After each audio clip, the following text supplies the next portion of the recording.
Welcome to only IAS. तो चलिए शुरुआत करते हैं क्लासिकल डांसेस के साथ, यानी कि शास्त्रीय नृत्यों के साथ।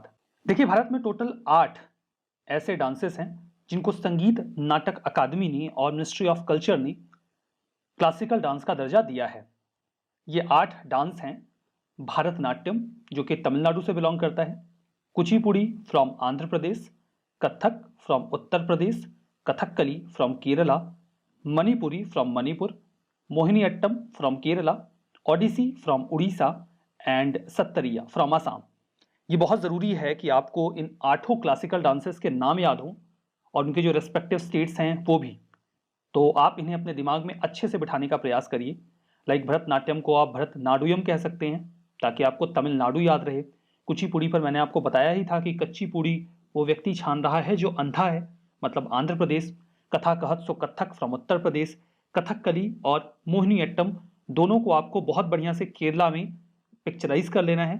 मणिपुरी और उड़ीसा या ओडिसी को आपको याद रखने की आवश्यकता नहीं है, इसमें कंफ्यूजन नहीं होती। पता है मणिपुरी मणिपुर से है और ओडिसी उड़ीसा से है, सत्तरिया आसाम से है, ये आपको याद रखना होगा। एट द सेम टाइम अभी हम इस पर कई सारी डिटेल्स डिस्कस करेंगे, तो जब डिटेल्स दिमाग में आ जाएंगी तो नहीं याद रखना भी आसान होगा। तो चलिए, सबसे पहले हम शुरुआत करेंगे अपने पहले क्लासिकल डांस के साथ, दैट इज भरतनाट्यम। भरतनाट्यम पर हम विस्तार से बात करने वाले हैं। Let's begin. भरतनाट्यम। भरतनाट्यम के बारे में अगर आप समझना चाहते हैं तो सबसे पहले इस शब्दावली को तोड़िए। यूल गेट टू नो कि इसका मतलब क्या है। भरतनाट्यम, जो कि तमिलनाडु से बिलोंग करने वाला एक क्लासिकल डांस है, शास्त्रीय नृत्य है, ये 2 शब्दों से मिलकर बना है, भरत प्लस नाट्यम। नाट्यम का मतलब बताने की आपको आवश्यकता नहीं है, नाट्यम का मतलब ही डांस होता है। भरत जो है वो फर्दर 3 वर्ड्स से मिलकर बना है, भ, र और त। भ, र और त। जहां पर भ का मतलब है भाव, र का मतलब है राग और त का मतलब है ताल। मतलब एक ऐसा डांस जिसमें आपको भाव, राग और ताल तीनों ही देखने को मिल जाते हैं, दैट इज भरतनाट्यम। भरतनाट्यम का जो ओरिजिन है that is from Tamil Nadu. Initially ये एक टेम्पल डांस के रूप में नर्चर करता है, प्रोग्रेस करता है, जब टेम्पल्स में देवदासीज इसे परफॉर्म किया करती थी। देवदासीज कुछ ऐसी यंग गर्ल्स होती थी जो खुद को ईश्वर के साथ, गॉड के साथ एसोसिएट कर लेती थी और साउथ इंडियन टेम्पल्स में गॉड के लिए डांस परफॉर्म किया करती थी। सभी क्लासिकल डांसेस में सबसे पुराना क्लासिकल डांस भरतनाट्यम को ही माना जाता है और इसे कर्नाटिक म्यूजिक पर परफॉर्म किया जाता है। थोड़ा सा आपको बैकग्राउंड जानने की आवश्यकता है भरतनाट्यम के बारे में। देखिए, भरतनाट्यम कितना पुराना है इस बात को लेकर पर्याप्त विवाद है। ऐसा कहा जाता है कि भरतनाट्यम कहीं 200 बीसी से लेकर 200 सीई के बीच में, यानी कि सेंचुरी के बीच में डेवलप हुआ। कुछ एस्टिमेट्स ऐसे भी बताते हैं कि नहीं, ये 500 बीसी से परफॉर्म किया जा रहा है, मतलब आज से लगभग 2500 साल पहले से भरतनाट्यम को परफॉर्म किया जाता रहा है। जो डायरेक्ट हिस्टोरिकल रेफरेंसेस हमें मिलते हैं भरतनाट्यम के, वो कई सारे तमिल एपिक्स से मिलते हैं, लाइक शिल्पादिकारम जिसे 2nd सेंचुरी में लिखा गया था, और मणिमेखलई जिसे 6th सेंचुरी में लिखा गया। तो इन जो टेक्स्ट हैं यहां से हमें डिटेल्ड मैनर में भरतनाट्यम के बारे में जानकारी मिल जाती है। जो एंशिएंट टेक्स्ट है शिल्पादिकारम, वैसे तो देखिए जो भरतनाट्यम है इसका जिक्र जो एंशिएंट वर्जन में है वो तो भरत मुनि के नाट्यशास्त्र में मिलता है। उसके बाद शिल्पादिकारम और मणिमेखलई में भी इसकी चर्चा मिलती है। शिल्पादिकारम में एक डांसिंग गर्ल की स्टोरी है जिनका नाम माधवी था। वो जो डांस परफॉर्म किया करती थी उसे भरतनाट्यम के तौर पर इंडिकेट किया जाता है। एट द सेम टाइम आप कांचीपुरम का शिवा टेम्पल देखेंगे जो कि 6th to 9th सेंचुरी के बीच में कंस्ट्रक्ट किया गया है। वहां पर जो आपको कार्विंग्स मिलेंगी वहां पर भी भरतनाट्यम के जो स्टेप्स हैं वो इनग्रेव किए गए हैं, जिससे ये भी आइडिया लगता है उसमें जो डिपिक्शन किया गया है वो इवन और पहले का किया गया है।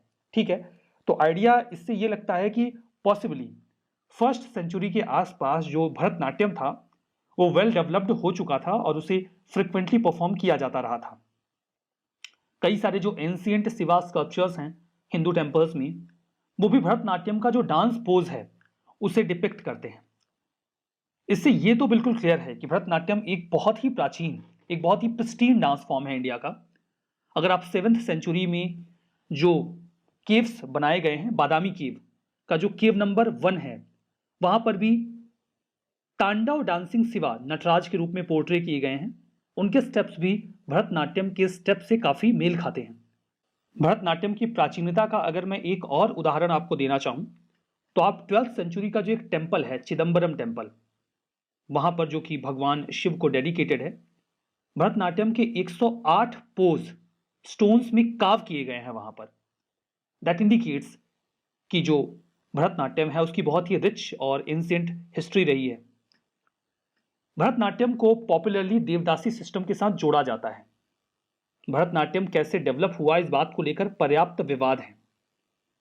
जहां एक ग्रुप कहता है कि भरतनाट्यम ट्रेडिशनली एक डिवाइन डांस फॉर्म था, वहीं दूसरी ओर एक ऐसा खेमा है जो यह मानता है कि नहीं, भरतनाट्यम इनिशियल फेज में देवदासी सिस्टम से जुड़ा हुआ था।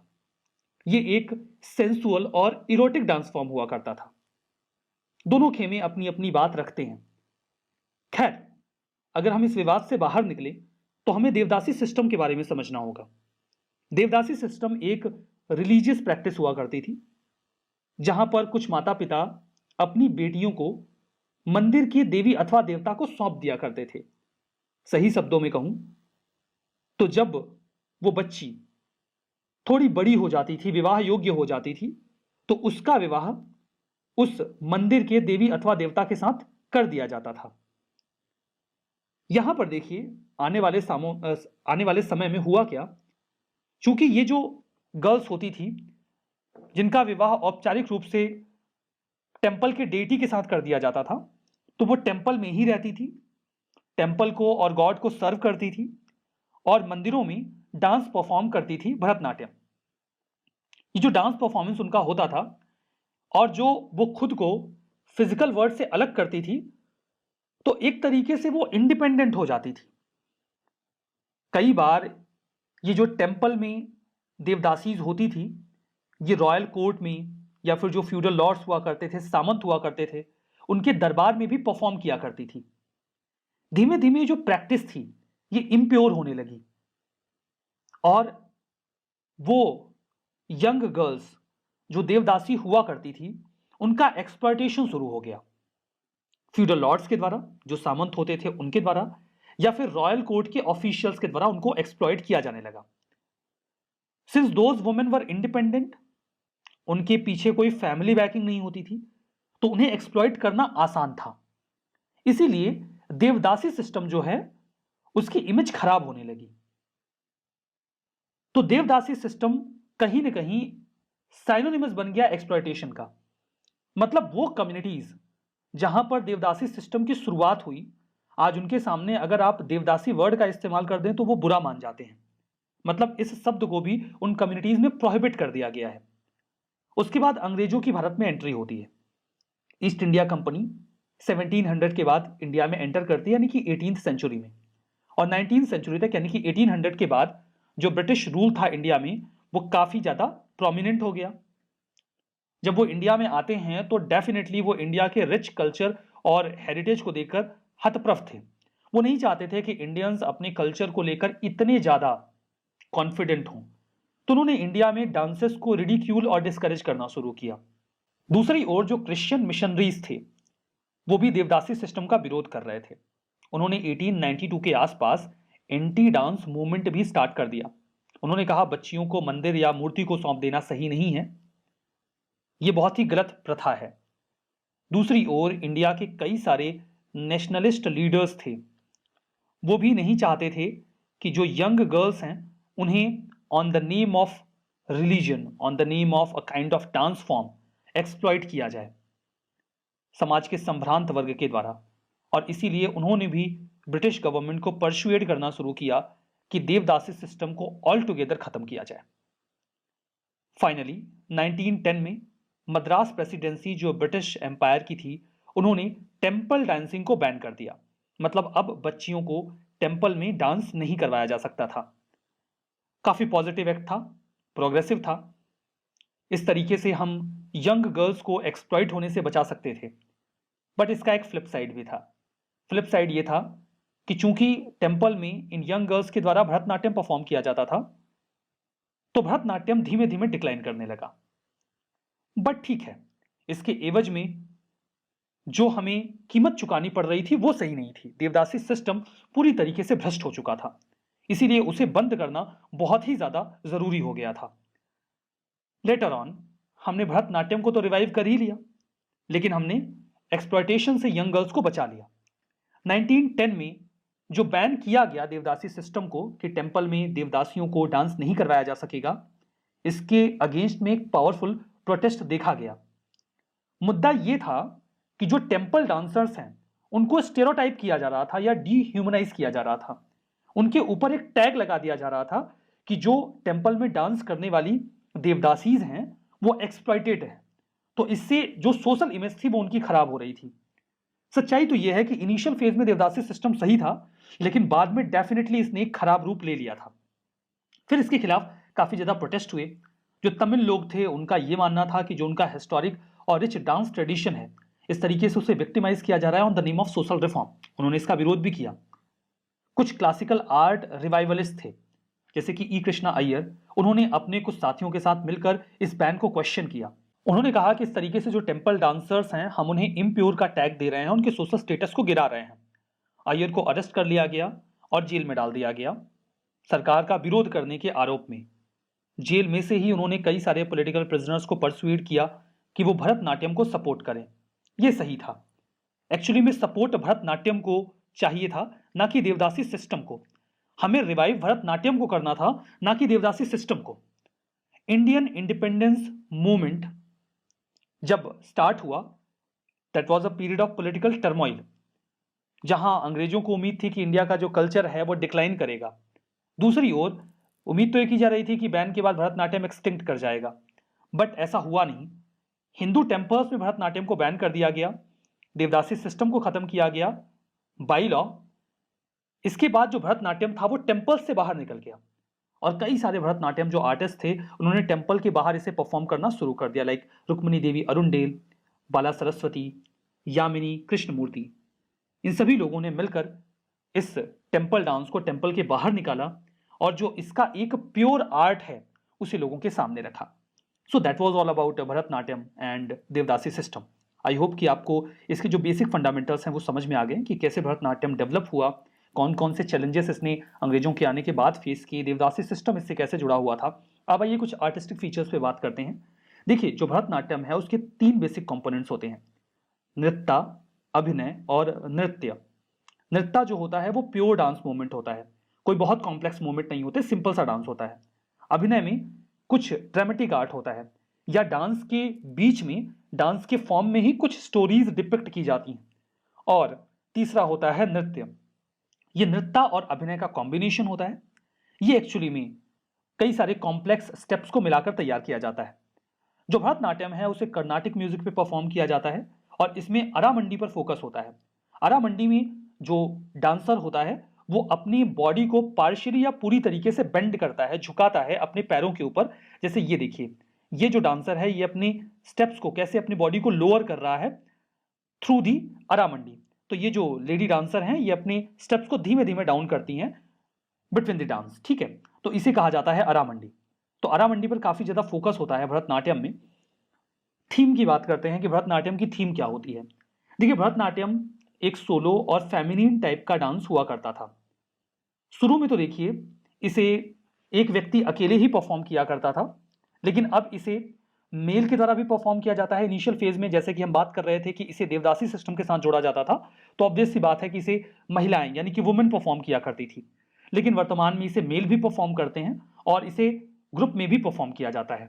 जो बेसिक थीम होती है भरतनाट्यम की, दैट इज लव, जहां पर एक फीमेल डांसर अपने आप का जो डिवोशन है, अपनी जो भक्ति है वो सुप्रीम बीइंग के सामने पोर्ट्रे करती है। आपको समझ में आ रहा होगा कि मंदिर में जो देवदासी डांस करती थी वो गॉड के लिए डांस करती थी, तो भगवान के लिए ही ये डांस किया जाता था। तो भगवान के प्रति अपना प्रेम जाहिर किया जाता है थ्रू भरतनाट्यम। ये जो डांस सिस्टम है इसे फायर डांस कहा जाता है, क्योंकि फायर के फॉर्म में कई तरीके के एब्स्ट्रैक्ट एलिमेंट शो किए जाते हैं, स्टेप शो किए जाते हैं।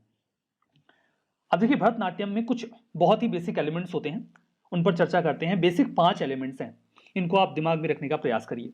पहला है अलारिपू। अलारिपू पहला स्टेप होता है डांस का। It is a kind of introduction. जब कोई डांसर एंटर करता है स्टेज पे तो वो डांस को इंट्रोड्यूस करता है। इस रूप में वो गॉड की ब्लेसिंग लेते हैं, हाथ जोड़ते हैं या झुककर जो स्टेज होता है उसे प्रणाम करते हैं। तो इस तरीके का जो इनिशियल स्टेप होता है उसे अलारिपू कहा जाता है। जो दूसरा चरण होता है दैट इज जाति स्वरम। जाति स्वरम प्योर फॉर्म ऑफ डांस होता है। इसमें डिफरेंट पोज और मूवमेंट दिखाए जाते हैं जो बहुत कॉम्प्लेक्स नहीं होते, सिंपल डांस होता है ये। तीसरा स्टेप होता है शब्दम।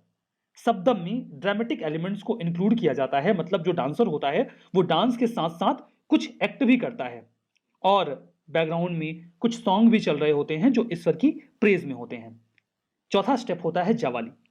जो जावाली होता है वो शॉर्ट लव लिरिक्स परफॉर्म किए जाते हैं फास्टर टेम्पो पे। यहां पर जो डांसर होता है वो अपनी एनर्जी दिखाता है और बहुत ही फास्ट और कॉम्प्लेक्स स्टेप्स परफॉर्म किए जाते हैं। उसके बाद पांचवा चरण आता है दैट इज थिल्लाना। थिल्लाना एक कंक्लूडिंग स्टेज होता है परफॉर्मेंस का। प्योर डांस मतलब सिंपल डांस के साथ जो डांसर होता है वो अपनी परफॉर्मेंस को खत्म करता है।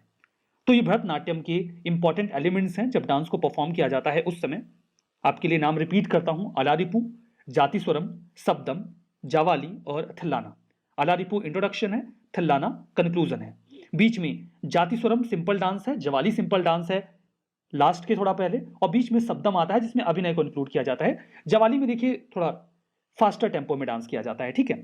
तो ये आपने जो 5 स्टेप्स है भरतनाट्यम के उनको समझ लिया। अब देखिए यहां पर देखिए जो भरतनाट्यम होता है इसे एक हर्यालास्यम भी कहा जाता है। एक हर्यालास्यम स्टाइल इसमें होती है। इसमें होता यह है कि केवल एक ही डांसर कई सारे रोल्स को प्ले करता है इन अ सिंगल डांस फॉर्म, इसीलिए इसे एक हर्यालास्यम कहा जाता है। जो म्यूजिकल इंस्ट्रूमेंट्स इस्तेमाल किए जाते हैं वो है मृदंगम। मृदंगम देखिए एक प्रकार का ढोल होता है जो आपके सामने इस इमेज में दिखाया गया है। दूसरा है मंजीरा जो आपके सामने इमेज में है, जिसे आपने कीर्तन वगैरह में बजते हुए जरूर से देखा होगा। तीसरा है वीणा। वीणा आपने सरस्वती माँ को देखा होगा लिए हुए, और वायलिन तो आपने डेफिनेटली देखा होगा। तो ये इंस्ट्रूमेंट्स हैं जो भरतनाट्यम में इस्तेमाल किए जाते हैं। अगर हम कॉस्ट्यूम की बात करें कि जो डांसर होती हैं वो कौन से कपड़े पहनती हैं, तो कॉस्ट्यूम में सिल्क की साड़ी का इस्तेमाल किया जाता है जिसमें गोल्ड एम्ब्रॉयडरी होती है और कई सारी प्लेट्स होती हैं। आप इमेज में भी देख सकते हैं कितनी सारी प्लेट्स बनाई गई हैं इस साड़ी में। कुछ ऐसे लोग जिन्होंने इस डांस फॉर्म को बहुत ज़्यादा पॉपुलराइज किया, आगे बढ़ाया, उसमें नाम लिया जा सकता है रुक्मिणी देवी अरुणडेल का, मल्लिका साराभाई का, यामिनी कृष्णमूर्ति का। ये नाम आप निश्चित तौर पर अपने दिमाग में रखेंगे, मीन्स में लिखने के काम आएंगे, प्रीलिम्स में भी क्वेश्चंस आए तो आप बढ़िया कर पाएंगे। तो मैं ये नाम आपके लिए फिर से रिपीट करूंगा, रुक्मिणी देवी अरुणडेल, मल्लिका साराभाई, यामिनी कृष्णमूर्ति। ये कुछ बहुत ही इंपॉर्टेंट नाम है जिन्होंने भरतनाट्यम को पॉपुलराइज किया और इसे आगे बढ़ाया। 2020 में 10,000 डांसर्स ने लगभग एक साथ मिलकर चेन्नई में भरतनाट्यम परफॉर्म किया और वर्ल्ड रिकॉर्ड तोड़ा। इसके पहले का जो रिकॉर्ड था वो लगभग 7,190 डांसर्स का था। 2019 में इस रिकॉर्ड को बनाया गया था चिदम्बरम में। उसी रिकॉर्ड को तोड़ा गया 2020 में। लगभग 10,000 डांसर्स ने भरतनाट्यम को परफॉर्म किया। तो ये भरतनाट्यम का जो पूरा टॉपिक था वो हमने कवर कर लिया है। लगभग सभी डिटेल्स कवर हो गई हैं। तो उम्मीद करता हूं कि ये टॉपिक आपको बढ़िया से समझ में आ गया। अब हम देखेंगे अपना दूसरा classical dance that is Kuchipudi. तो चलिए शुरुआत करते हैं कुचिपुड़ी के ऊपर। कुचिपुड़ी कुचिपुड़ी भी एक क्लासिकल स्टाइल ऑफ डांस है जो कि आंध्र प्रदेश से बिलोंग करता है। कुचिपुड़ी के बारे में मान्यता यह है कि ये एक गांव हुआ करता था, कुचेलापुरी या फिर कुचेलापुरम नाम का, वहां से ओरिजिनेट होता है। कुचिपुड़ी इंडिया के बाकी क्लासिकल डांसेस के तर्ज पर ही जो अपने रूट्स हैं वो संस्कृत टेक्स्ट नाट्य शास्त्र से डिराइव करता है। यहां पर जो फाउंडेशनल ट्रेटाइज है इस आर्ट फॉर्म का वो हमें मिलता है। ये भी काफी पुराना डांस है, हालांकि भरतनाट्यम से कम पुराना है। भरतनाट्यम की तुलना में कंपैरेटिवली यंगर है, बट बिल्कुल नया नहीं है। ये भी लगभग 2000 साल पुराना डांस फॉर्म है। 6th to 8th सेंचुरी के आसपास जब साउथ इंडिया में भक्ति मूवमेंट की शुरुआत हुई उस दौरान कुचिपुड़ी बहुत ज्यादा पॉपुलर हुआ और इसे एब्स्ट्रैक्ट फॉर्म में परफॉर्म किया जाने लगा। लेकिन धीमे धीमे जो कुचिपुड़ी था वो उसके जो परफॉर्मर्स थे वो कम होने लगे। कुचिपुड़ी को originally group of actors perform किया करते थे गांव गांव घूमकर, और ऐसे लोगों को कुशेलावस कहा जाता था। आई रिपीट, कुचिपुड़ी को ओरिजिनली कुछ ग्रुप ऑफ एक्टर्स परफॉर्म किया करते थे जिन्हें कुशेलावस कहा जाता था। जैसे कि हमने बात की कि जब भक्ति मूवमेंट स्टार्ट हुआ उस दौरान ये जो कुचिपुड़ी डांस फॉर्म है इसने एक फ्रिक्वेंसी पकड़ी, लेकिन धीमे धीमे इसकी फ्रिक्वेंसी कम होने लगी। कुचिपुड़ी डांस एक बार फिर से इमर्ज हुआ 13th सेंचुरी में, जब कलिंगा के गंग शासकों ने इसे पैट्रोनेज देना शुरू किया। उस समय जब गंग शासक हुआ करते थे, गंग वंश के राजा हुआ करते थे, कलिंगा जो वर्तमान में उड़ीसा की लोकेशन है वहां की, तो जो संस्कृत स्कॉलर हैं जयदेव, उनकी एक रचना है गीत गोविंद, जिसमें भगवान श्री कृष्ण की कथा मेंशन की गई है, उसके ऊपर यह पूरा कुचिपुड़ी परफॉर्म किया जाता था। तो आई रिपीट कि 13th सेंचुरी में एक बार फिर से कुचिपुड़ी रिवाइव होता है जब इसे पैट्रोनेज मिलता है कलिंगा के गंग राजाओं के द्वारा, और उस समय इसे जयदेव के गीत गोविंद के ऊपर परफॉर्म किया जाता था। इसका जो ओरिजिन है ये लगातार एक लिविंग डांस बना रहा धीमे धीमे फॉर्म में। शुरुआती समय तक तो ये केवल टेम्पल्स में ही रहा, और टेम्पल्स में भी जो एनुअल फेस्टिवल्स होते थे वहां पर उस समय ही इसे परफॉर्म किया जाता था आंध्र प्रदेश में। लेकिन जब भगवतिज्म पॉपुलर हुआ तो भगवतिज्म के साथ ही साथ जो कुचिपुड़ी था वो ब्राह्मण्स के पास आ गया। जो मेल ब्राह्मण्स थे उन्होंने कुचिपुड़ी को प्राइमरली परफॉर्म करना शुरू किया, और जो बाकी सेक्ट थे धीमे धीमे उनसे ये जो कुचिपुड़ी था वो अलग हो गया। जब ब्राह्मण्स ने कुचिपुड़ी को ऑप्ट किया और इसे परफॉर्म करना शुरू किया तो वो इसे भागवत पुराण के ऊपर परफॉर्म करते थे। ये अब बात चल रही है 15वीं शताब्दी के आसपास की। इसके पहले हमने देखा कि इसकी जो रूट्स हैं वो लगभग 2000 साल पुराने हैं। बाद में जब भक्ति मूवमेंट शुरू होता है साउथ इंडिया में 6th to 8th सेंचुरी के आसपास, तो उस समय भी इसे परफॉर्म किया जाता है, लेकिन धीमे धीमे ये फेड होने लगता है। फिर 13th सेंचुरी में एक बार फिर से ये उभर कर सामने आता है जब गंग शासकों ने इसे पैट्रोनेज दिया, लेकिन उसके बाद इसे ब्राह्मण्स ने मोनोपोलाइज किया और वो इसे भागवत पुराण के ऊपर परफॉर्म करने लगे। और जो डांसर्स इसे परफॉर्म किया करते थे भगवत पुराण की थीम्स के ऊपर, उन्हें भगवथालू कहा जाता था। तो भगवथालू वो ब्राह्मण्स थे जो कुचिपुड़ी को भगवत पुराण के टेक्स्ट के ऊपर परफॉर्म किया करते थे। पहला ऐसा ग्रुप ब्राह्मण कम्युनिटी का जिसने औपचारिक रूप से बिल्कुल फॉर्मल तौर पे कुचिपुड़ी को परफॉर्म करना शुरू किया वो 1502 एडी में तैयार होता है, जिसके हमारे पास प्रॉपर एविडेंसेस हैं। और बाद में इस पूरे क्रम को आगे लेकर जाया जाता है सिद्धेंद्र योगी जी के द्वारा। सिद्धेंद्र योगी जी 16वीं शताब्दी के बाद जो कुचिपुड़ी है उसे आगे लेकर जाते हैं, पॉपुलराइज करते हैं। सिद्धेंद्र योगी जी ने एक बहुत ही फेमस प्ले लिखा है भाम कलपम नाम का, जो भगवान श्री कृष्ण से संबंधित है। सत्यभामा और रुक्मिणी की कहानी वहां पर दी गई है, तो उसे कुचिपुड़ी में परफॉर्म किया जाता था। तो एक सीरीज आप अपने दिमाग में बैठा चुके होंगे कि ये 2000 साल पहले लगभग शुरू होता है। 6th to 8th सेंचुरी में जब भक्ति मूवमेंट साउथ इंडिया में शुरू होता है तो एक बार उभर के आता है, फिर फेड हो जाता है। फिर 13th सेंचुरी में गंग शासक कलिंगा की इसे पॉपुलराइज करते हैं। फिर धीमे धीमे 15वीं शताब्दी के आसपास ब्राह्मण्स इसे मोनोपोलाइज करते हैं और ये भगवत पुराण के सब्जेक्ट पर इसे परफॉर्म करना शुरू करते हैं। 1502 में पहला ग्रुप तैयार होता है जो भगवत पुराण के बेसिस पर कुचिपुड़ी को परफॉर्म करता है। बाद में सिद्धेंद्र योगी जी लॉर्ड कृष्णा की थीम पर इसे आगे लेकर जाते हैं। तो ये कहानी कुचिपुड़ी की चल रही है। कुचिपुड़ी जब विजयनगर और गोलकुंडा के शासक आते हैं 16वीं शताब्दी में, तब और भी ज्यादा पैट्रोनेज पाने लग जाता है। यहां पर कुछ गांव के जो ब्राह्मण थे वो इसे परफॉर्म तो किया करते थे, लेकिन पैट्रोनेज की कमी थी। हुआ यह कि जो विजयनगर शासक थे वो तो इनिशियल फेज में पैट्रोनेज देते हैं कुचिपुड़ी को, लेकिन विजयनगर एम्पायर 16वीं शताब्दी में डिक्लाइन कर जाता है। तो जो सिया किंगडम स्टैब्लिश होता है गोलकुंडा में, वहां पर जो कुतुब शाही डायनेस्टी आ जाती है, वो शासक शुरू में इनिशियल फेज में ऐसे डांस फॉर्म को पैट्रोनेज नहीं देते हैं। लेकिन फिर एक रॉयल फैमिली के इंडिविजुअल आते हैं, अब्दुल ताना शाह, जो कि सुल्तान मोहम्मद कुली कुतुब शाह के, जो कि कुतुब शाही डायनेस्टी से बिलोंग करते थे, उनके भतीजे थे। अब्दुल ताना शाह जो थे वो बहुत ज्यादा इंटरेस्ट रखते थे आर्ट एंड कल्चर में। वो एक बार कुचिपुड़ी जो गांव है वहां पर रॉयल विजिट पर जाते हैं। एक्चुअली में होता क्या था कि वहां के जो फ्यूडल लॉर्ड्स थे, सामंत थे, वो गांव के लोगों को बहुत ज्यादा परेशान करते थे। एक्सेसिव टैक्स वसूला जाता था। गांव में पीने के पानी के लिए एक कुआं तक नहीं था और उन्हें बहुत दूर से पानी लाना पड़ता था। गांव के लोगों को एक मौका दिखा कि जो तानाशाह हैं वो आ रहे हैं, तो क्यों ना इनसे अपनी प्लाइट, अपनी समस्याओं को बताया जाए। लेकिन अगर कोई इंडिविजुअल बेसिस पर जाकर उनसे कंप्लेन करे तो बाद में सामंत उनको पनिश करेगा। तो उन्होंने कुचिपुड़ी का सहारा लिया। उन्होंने तानाशाह के पास खबर पहुंचवाई कि जो गांव के लोग हैं वो उनके आने से बहुत खुश हैं और उनके आने की खुशी में वो एक परफॉर्मेंस देना चाहते हैं। तो उन्होंने अब्दुल तानाशाह के सामने कुचिपुड़ी परफॉर्म किया। कुचिपुड़ी, देखिए जो कुचिपुड़ी है वो एक कृष्णा नदी के किनारे एक छोटा सा गांव हुआ करता था। वहीं के ब्राह्मण इसे परफॉर्म किया करते थे प्राइमरली। इस डांस फॉर्म में उन्होंने अपनी प्लाइट अब्दुल तानाशाह के सामने रखी, अपनी दिक्कतें बताई कि कैसे उन्हें बहुत दूर से पानी लाना पड़ता है, कैसे जो सामंत है वो उनको परेशान करता है।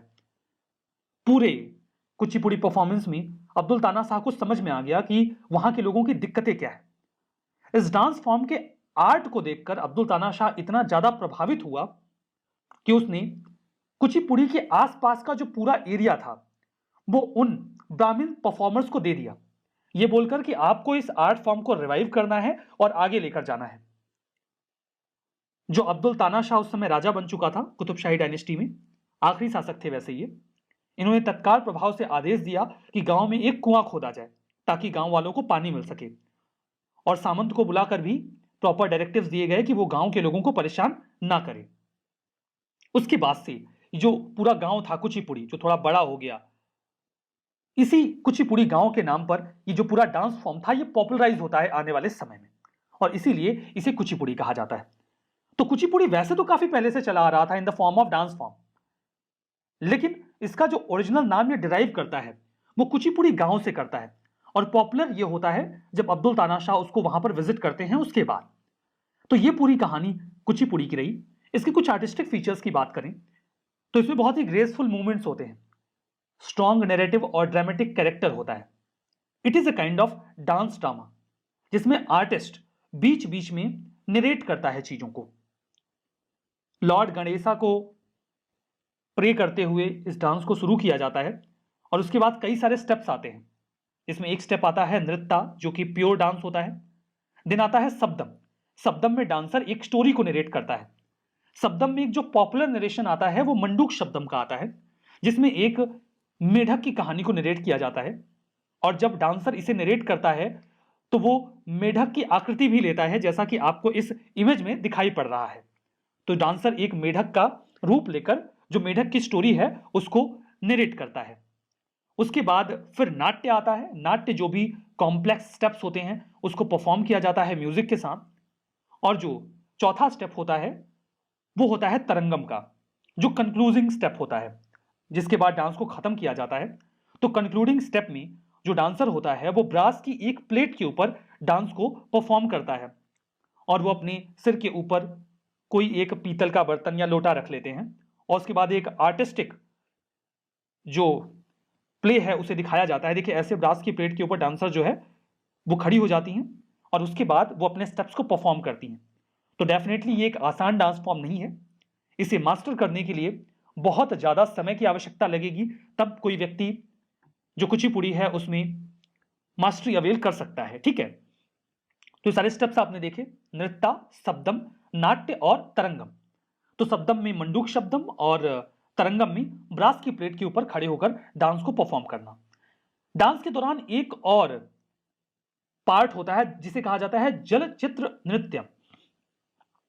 जो जलचित्र नृत्यम होता है इसमें जो आर्टिस्ट होता है वो अपने पैर से एक पिक्चर ड्रॉ करता है, अपने टोज से, पैर के अंगूठे से। वो ऐसा लगता है जैसे कोई व्यक्ति पानी में अपने पैर घुमा रहा हो, इसीलिए इसे नाम दिया गया है जलचित्र नृत्यम। अगर आपसे पूछ लिया जाए कि जलचित्र नृत्यम किस डांस फॉर्म का पार्ट है, you must know that it is part of Kuchipudi. ठीक है, कुचिपुड़ी देखिए शुरू में तो ये सोलो डांस फॉर्म के रूप में डेवलप होता है, मतलब एक ही परफॉर्मर इसे परफॉर्म किया करता था, लेकिन बाद में इसे मेल और फीमेल दोनों ही परफॉर्म करने लगे। जो कुचिपुड़ी की थीम होती है वो वैष्णविज्म से जुड़ी हुई होती है। भगवान श्री कृष्ण से भगवत पुराण की स्टोरीज को डिपिक्ट किया जाता है कुचिपुड़ी में, और कई बार सेक्युलर थीम भी हुआ करती है। इसमें श्रृंगार रस का डोमिनेंस होता है और इसे कर्नाटिक म्यूजिक के साथ परफॉर्म किया जाता है। ठीक है, अब यहां पर बात करते हैं कि जो सिंगर होते हैं वो कौन से इंस्ट्रूमेंट्स इस्तेमाल करते हैं कुचिपुड़ी में। तो जो इंस्ट्रूमेंट्स इस्तेमाल किए जाते हैं 2000 मृदंगम, वायलिन, फ्लूट और तंबूरा। वायलिन और फ्लूट तो आप जानते ही होंगे। देखिए, ये है मृदंगम, ये है वायलिन, ये तंबूरा है, ये है बांसुरी। इसे तो आप जरूर से जानते होंगे। आपकी गली में एक बांसुरी बेचने वाला व्यक्ति आता है, बहुत सुरीली धुन बजाता है, उसे देखकर आपके मन में लालच आता है और आप इस बांसुरी को खरीद लेते हैं। वो तो बेचकर चला जाता है, लेकिन उसके बाद आप बहुत अजीबो गरीब धुन निकाल रहे होते हैं जो शायद धरती के किसी जानवर से संबंध रखता हो, लेकिन आपके मुंह से वो सुरीली धुन नहीं निकलती है और आप खुद को ठगा हुआ महसूस करते हैं। खैर, फ्लूट के बारे में आप अच्छी तरीके से जानते हैं। So these are the instruments जिनका इस्तेमाल किया जाता है कुचिपुड़ी में। अब एक थोड़ा डिस्टिंक्शन देख लेते हैं कुचिपुड़ी और भरतनाट्यम के बीच में। भरतनाट्यम का ओरिजिन कंपैरेटिवली पुराना है इन कंपैरिजन टू कुचिपुड़ी। नया का मतलब बहुत नया नहीं है, वैसे जो प्रोमिनेंट हुआ है ज्यादा वो तो 15वीं सेंचुरी के बाद हुआ, बट इसका ओरिजिन उसके पहले का है। स्टेट भरतनाट्यम का तमिलनाडु है और कुचिपुड़ी का आंध्र प्रदेश। एलिमेंट जैसे 5 एलिमेंट्स होते हैं, तो पंच तत्व में जो एलिमेंट है भरतनाट्यम का दैट इज फायर, और कुचिपुड़ी का एलिमेंट है अर्थ। यहाँ पर प्रिसाइज और रिदमिक स्टेप्स होते हैं, जबकि कुचिपुड़ी में राउंडेड स्टेप्स होते हैं। यहाँ पर भरतनाट्यम में अरामंडी पर फोकस होता है, जिसमें जो आर्टिस्ट होता है वो हाफ अपनी बॉडी पार्ट को लोअर करता है, जिसे हमने इमेज में देखा भी था।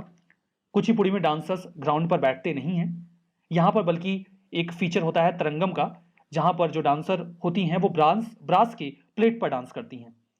यहाँ पर जो ड्रेस होता है उसमें 3 फैंस होते हैं अलग अलग लेंथ के।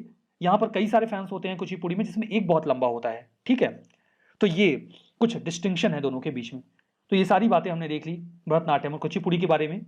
अब हम देखते हैं अपना तीसरा classical dance form, that is Kathak. Kathak, इसके बारे में बात करते हैं।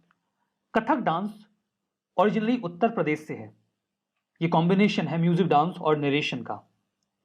कथक जो शब्द है वो कथा शब्द से निकला है। कथा का मतलब होता है स्टोरी, और कथक उस व्यक्ति को कहा जाता है जो इन स्टोरीज को सुना रहा होता है। तो एक लाइन आपको अपने दिमाग में रखनी है, दैट इज कथा कहत सो कथक। मतलब वह व्यक्ति जो कथा कहता है उसे ही कथक कहा जाता है। इससे आपको याद रह जाएगा कि कथक में एक्चुअली में क्या है। इसमें नरेशंस होते हैं स्टोरीज के। तो कथा कहत सो कथक, जो कथक है वो उत्तर प्रदेश से बिलोंग करता है। जो अर्लीस्ट टेक्स्ट इसकी जानकारी देते हैं वो ऑब्वियसली नाट्य शास्त्र हैं, जो कि भरत मुनि से संबंध रखते हैं। ये भी 2000 साल पुराना डांस फॉर्म माना जाता है। इसमें जो कथक होता है वो स्टोरीज सुनाता है, जिसे डांस के फॉर्म में डिपिक्ट किया जाता है। ये स्टोरीज कई सारे हिंदू टेक्स्ट से होती हैं, जैसे कि महाभारत। टेक्सचुअल स्टडीज ये बताती हैं कि जो कथक क्लासिकल डांस है वो बनारस से शुरू हुआ, जिसे आप वर्तमान में वाराणसी कहते हैं, और इसके बाद धीमे धीमे ये लखनऊ और जयपुर में फैल गया। जब मुगल पीरियड आया उस दौरान कई सारे इस्लामिक फीचर्स कथक में जुड़ जाते हैं, जैसे कि कॉस्ट्यूम और स्टाइल। यहां पर देखिए जो कॉस्ट्यूम आपको ये कथक डांसर पहने हुए दिख रही हैं, ये कॉस्ट्यूम में आपको इस्लामिक कैरेक्टरिस्टिक दिख भी रहे होंगे। बाद में जब 20वीं शताब्दी की शुरुआत होती है तो लेडी लीला सोखे इस डांस फॉर्म को रिवाइव करती हैं। ठीक है, 20वीं शताब्दी में लेडी लीला सोखे जो हैं वो इस डांस फॉर्म को रिवाइव करती हैं 20वीं शताब्दी में। ठीक है, देखिए इसमें 3 मेन घरानाज हैं, जिसमें पहला है लखनऊ घराना, दूसरा है जयपुर और तीसरा है बनारस। बनारस जहां से ओरिजिनेट ही होता है, फिर ये लखनऊ जयपुर तक जाता है। डांस पहले धीमे धीमे चलता है और फिर अचानक से तेज हो जाता है। जो फुटवर्क है और जो स्पिन है उस पर बहुत ज्यादा तवज्जो दी जाती है। मतलब जो डांसर होती हैं वो काफी तेज से घूमती हैं। अभिनय यानी कि एक्सप्रेशन पे काफी फोकस होता है, होना भी चाहिए, क्यों नहीं होगा। कथक, कथा कहत तो कथक, इसमें कथक इन्वॉल्व है, यानी कि कथा इन्वॉल्व है। कथा इन्वॉल्व होगा तो फिर आपको अभिनय तो करना ही पड़ेगा। जो टेक्निक होती है कथक की, उसमें वर्टिकल लाइंस में जो स्टेप्स हैं उन्हें परफॉर्म किया जाता है, कोई ब्रेक नहीं होता, कोई डिफ्लेक्शन नहीं होता, बहुत ही फ्रीक्वेंसी के साथ स्टेप्स को परफॉर्म करना होता है, और फुटवर्क तो बहुत ही ज्यादा इंपॉर्टेंट होता है। जुगलबंदी एक बहुत ही इंपॉर्टेंट फीचर है कथक का। अगर आपसे पूछ लिया जाए कि कौन से क्लासिकल डांस का एक इंपॉर्टेंट फीचर जुगलबंदी है, तो आपका जवाब बिल्कुल दिमाग में आ जाना चाहिए, दैट इज कथक। जुगलबंदी होती क्या है? जुगलबंदी is a kind of competition जो डांसर और तबला मास्टर के बीच में होता है। इससे ये पता चल गया कि अच्छा, तबला इंस्ट्रूमेंट के तौर पे इस्तेमाल किया जाता है, ये तबला है, ठीक है। तो जो तबला मास्टर होते हैं वो तबले पर एक धुन बजाएंगे, और फिर जो डांसर हैं, डांसर ने अपने पैरों में घुंघरू पहन रखे होते हैं, तो वो उस तबले की धुन को काउंटर करने के लिए अपने पैर के घुंघरू से धुन बजाती हैं। फिर तबला मास्टर धुन बजाएगा और इंटेंस, फिर जो डांसर हैं वो घुंघरू से धुन बजाएंगी। So it is a kind of competition जो तबला मास्टर और डांसर के बीच में होता है। तबला मास्टर अपने तबले का इस्तेमाल करता है, डांसर अपने घुंघरू का इस्तेमाल करता है इसे कॉम्पीट करने के लिए। तो अगर आप कथक देखेंगे तो जो जुगलबंदी का इसमें पार्ट होता है वो आपको बहुत ही ज्यादा मजेदार लगेगा। गात भार, गतभार जो होता है ये एक डांस होता है जो कथक का ही पार्ट होता है। इसमें बिना म्यूजिक या चैंटिंग के डांस किया जाता है, मतलब बैकग्राउंड में कुछ भी म्यूजिक नहीं होगा, बस सिंपली आके स्टेप्स परफॉर्म करने होते हैं। ऐसा एक्चुअली में जो माइथोलॉजिकल एपिसोड्स होते हैं उनको आउटलाइन करने के लिए किया जाता है। डांसर बताता है कि एक्चुअली में हम क्या आपको दिखाने वाले हैं, ठीक है। तो गतभार, जुगलबंदी, ये सब कथक से जुड़े हुए हैं, और इनका मतलब क्या है आप ये भी जान गए। हिंदुस्तानी म्यूजिक पर इसे परफॉर्म किया जाता है। कथक में पार्टिकुलरली ध्रुपद म्यूजिक का इस्तेमाल करते हैं। जब हम म्यूजिक के चैप्टर पर आएंगे तो इन सभी चीजों पर विस्तार से बात करेंगे। आने वाले समय में मुगल पीरियड में तराना, ठुमरी, गजल, इसे भी कथक में इंट्रोड्यूस किया गया। जो म्यूजिकल इंस्ट्रूमेंट्स इस्तेमाल किए जाते हैं 2000, तबला, सितार और संतूर। तो देखिए, ये है तबला, ये है सितार, और ये इंस्ट्रूमेंट जो आपको दिख रहा है दैट इज संतूर। तो इंस्ट्रूमेंट्स को आप देख लेते हैं तो एटलीस्ट पिक्चराइज हो जाता है कि कौन सा इंस्ट्रूमेंट दिखता कैसा है। ऐसे तो पढ़ के निकल जाते हैं, पता नहीं चलता और याद भी नहीं रहता। तो ये तबला है, ये सितार है, ये संतूर है। तबला तो आप कभी भूलेंगे नहीं कि ध्रुपद में होता है, क्योंकि जुगलबंदी इसी से होती है, ठीक है। तो ये सारी बातें हम डिस्कस कर रहे थे। अब यहां पर थोड़ी सी बातें हम करते हैं कॉस्ट्यूम्स के बारे में। कॉस्ट्यूम्स में एक इंपॉर्टेंट पार्ट है घुंघरू। ये तो आप भूलेंगे नहीं कि घुंघरू का इस्तेमाल होता है कथक में, क्योंकि जुगलबंदी में जो आर्टिस्ट होता है वो कंपटीशन घुंघरू से ही करता है। फीमेल इसमें लहंगा चोली और चूड़ीदार कमीज पहनती हैं। मेल धोती और कुर्ता पहनते हैं, कुर्ता भी उनका चूड़ीदार होता है। जो नोटेड कथक एक्सपोनेंट्स हैं जिन्होंने कथक को आगे बढ़ाया, उसमें नाम आता है लच्छा महाराज का, शंभू महाराज का, बिरजू महाराज का और सितारा देवी का। आई रिपीट, लच्छा महाराज, शंभू महाराज, बिरजू महाराज और सितारा देवी। तो 3 तो महाराज हैं यहाँ पे, और एक सितारा देवी जी हैं। तो लच्छा, शंभू और बिरजू, आप नाम याद रखिएगा जैसे आपको याद हो सके, ठीक है। चलिए, ये सारी बातें कथक के बारे में हो गई। Let's begin with Kathakali. Kathakali पर चर्चा करते हैं। कथकली ये डांस फॉर्म केरला से बिलोंग करता है। ये कॉम्बिनेशन है लिटरेचर, म्यूजिक, पेंटिंग, एक्टिंग और डांस का। पेंटिंग डांस में, बिल्कुल, चेहरा तो देखिए कितनी खूबसूरत पेंटिंग चेहरे की कर दी गई है। कथकली 2 शब्दों से मिलकर बना है, कथा और कली। कथा का मतलब बिल्कुल सिंपल है, स्टोरी या टेल यानी कि कहानी, और कली का मतलब है परफॉर्मेंस, आर्ट को परफॉर्म करना, डांस को परफॉर्म करना। मतलब स्टोरी को परफॉर्म करने को ही कथकली कहा जाएगा। Is it clear? I repeat, story को परफॉर्म करना इज कथकली। जो एलिमेंट्स होते हैं कथकली के, वो हमें नाट्यशास्त्र से मिलते हैं, जो कि ज्यादातर सोर्स है क्लासिकल डांसेस का। इसके पहले, जब तक कथकली पूरी तरीके से इवॉल्व नहीं हुआ था, तो 2 डांस फॉर्म हुआ करते थे, रामानट्टम और कृष्णाट्टम। रामानट्टम और कृष्णाट्टम। रामानट्टम में राम की लाइफ स्टोरीज को डिपिक्ट किया जाता था कथकली में। इनफैक्ट कथकली तब तो रिवाइव नहीं हुआ था, मतलब डांस फॉर्म के रूप में डेवलप नहीं हुआ था। रामाट्टम और कृष्णाट्टम में कृष्ण भगवान की जो स्टोरीज है उनको डिपिक्ट किया जाता था। ये टेम्पल्स में पहले परफॉर्म किए जाते थे फ्यूडल लॉर्ड्स के पैट्रोनेज में। फ्यूडल लॉर्ड्स मतलब सामंत। इसे ही कथकली का सोर्स माना जाता है। तो रामाट्टम और कृष्णाट्टम को कथकली का सोर्स माना जाता है। वहीं से ऐसा माना जाता है कि ये डेवलप होकर कथकली में कन्वर्ट हो गए। जब फ्यूडल लॉर्ड्स का दौर बीता, सामंती व्यवस्था कमजोर पड़ी, तो कथकली भी धीमे धीमे डिक्लाइन करने लगा। लेकिन उसके बाद एक मलयाली पोएट थे जिनका नाम था वल्लथोल नारायण मेनन। आई रिपीट, इन मलयाली पोएट का नाम था वल्लथोल नारायण मेनन, जिन्होंने मुकुंद राज के पैट्रोनेज में कथकली को रिवाइव किया। उन्होंने केरला कला मंडपम को स्टैब्लिश किया, जहां पर कथकली को प्रैक्टिस करवाया जाने लगा और प्रोपोगेट किया जाने लगा। कथकली में बेसिकली गुड और एविल के बीच के कॉन्फ्लिक्ट को दिखाया जाता है। एक प्रकार का डांस ड्रामा है। डांस ड्रामा का मतलब यह है कि एक अभिनय किया जाता है इन द डांस, लेकिन जो इंपॉर्टेंट बात है वो ये है कि जो स्पीकर होता है वो अपनी लाइंस नहीं बोलता, वो सिर्फ अभिनय करता है। इसे ओपन एयर में थिएटर में परफॉर्म किया जाता है और कई बार टेम्पल्स में भी परफॉर्म किया जाता था। लाइटनिंग के तौर पर ब्रास के लैंप का इस्तेमाल किया जाता था।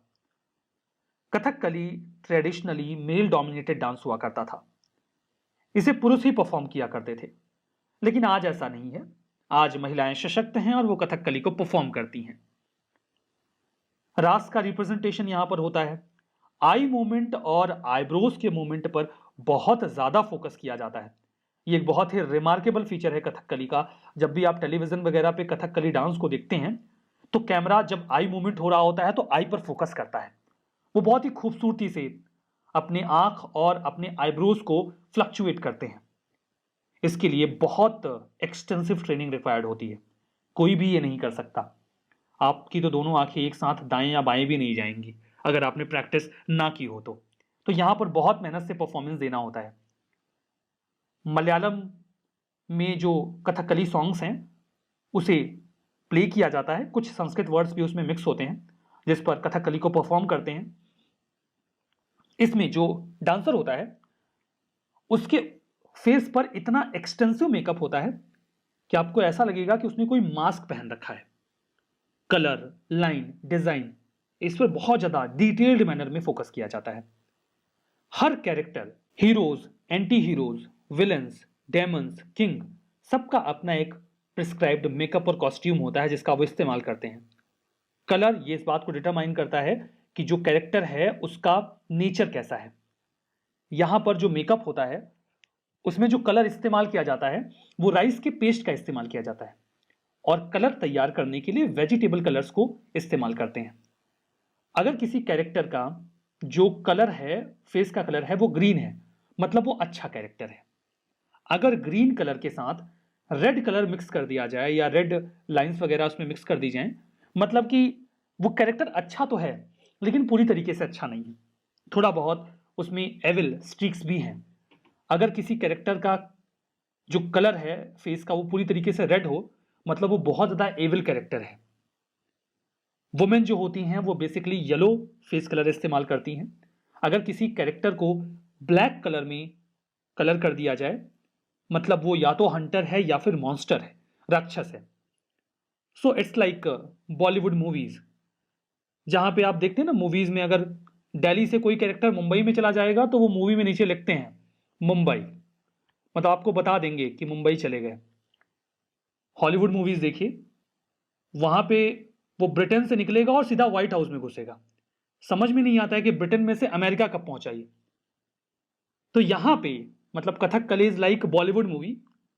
यहां पे अगर वो मुंबई से बेंगलुरु गए तो वो नीचे लिखेगा बेंगलुरु।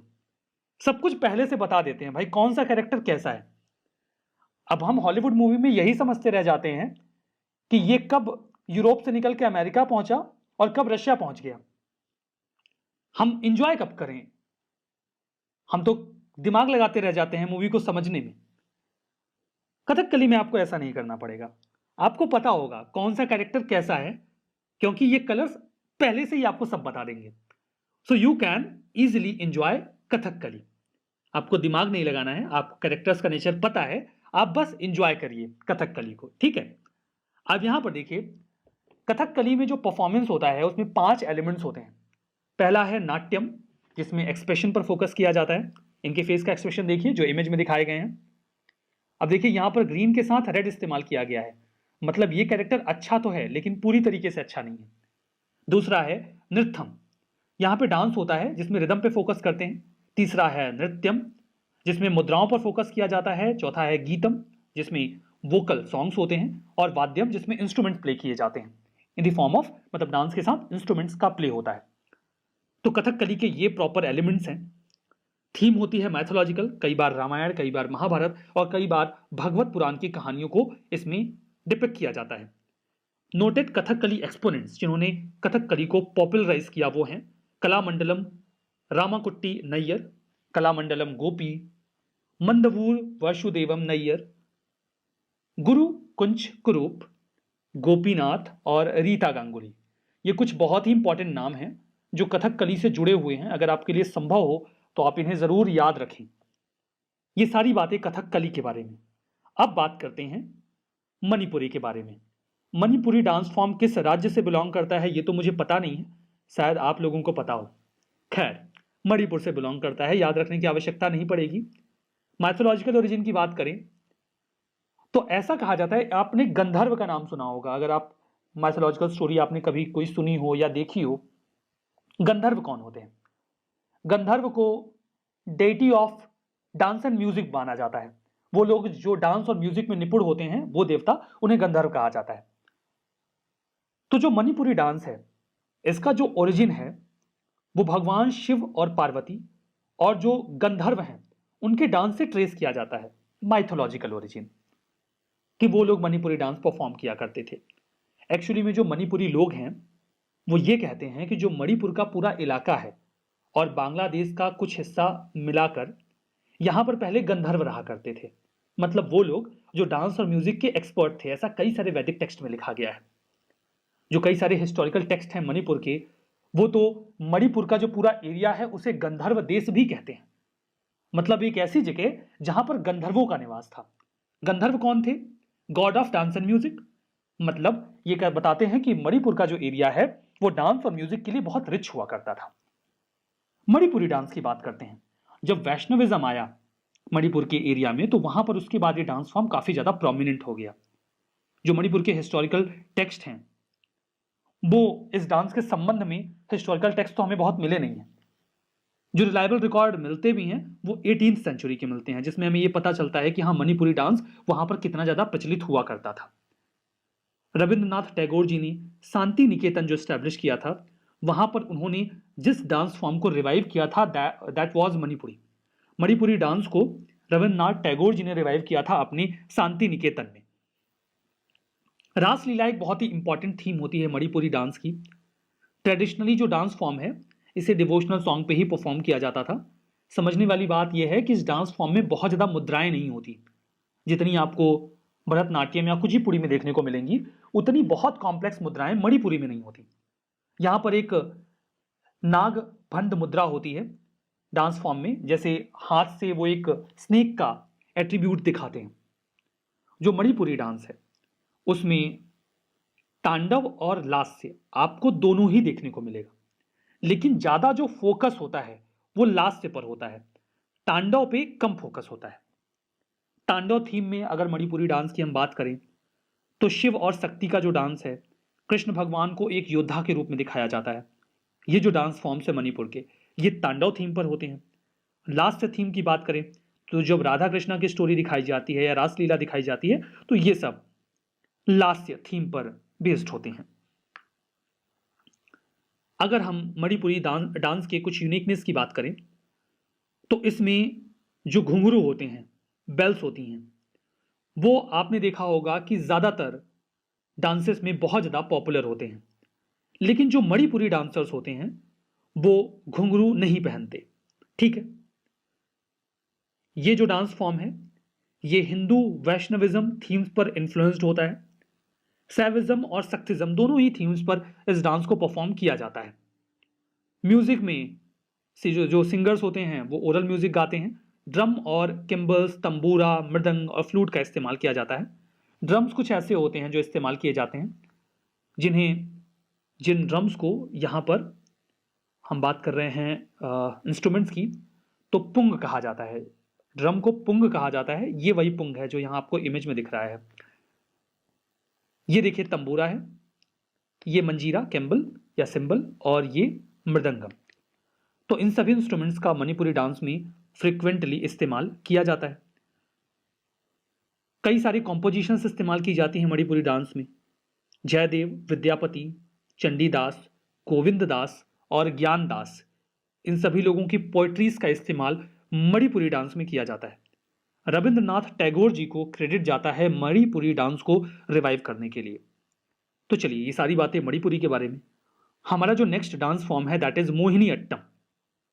बात करते हैं मोहिनी अट्टम के बारे में। मोहिनी अट्टम ये डांस फॉर्म केरला से बिलोंग करता है। आई रिपीट, मोहिनी अट्टम केरला से बिलोंग करता है। मोहिनी यट्टम या फिर मोहिनी अट्टम दोनों ही कहा जाता है इसे। इसमें एक शब्द है मोहिनी। मोहिनी कोई ऐसा जो आपके मन को मोह ले। यहां पर देखिए, अगर आपने थोड़ी बहुत मैथोलॉजिकल स्टोरीज सुनी हो तो आपने समुद्र मंथन का जिक्र सुना होगा। समुद्र मंथन जो देवताओं और असुरों ने मिलकर किया, उसमें से अमृत निकला और उस अमृत को जो असुर थे उन्होंने अपने पास रख लिया।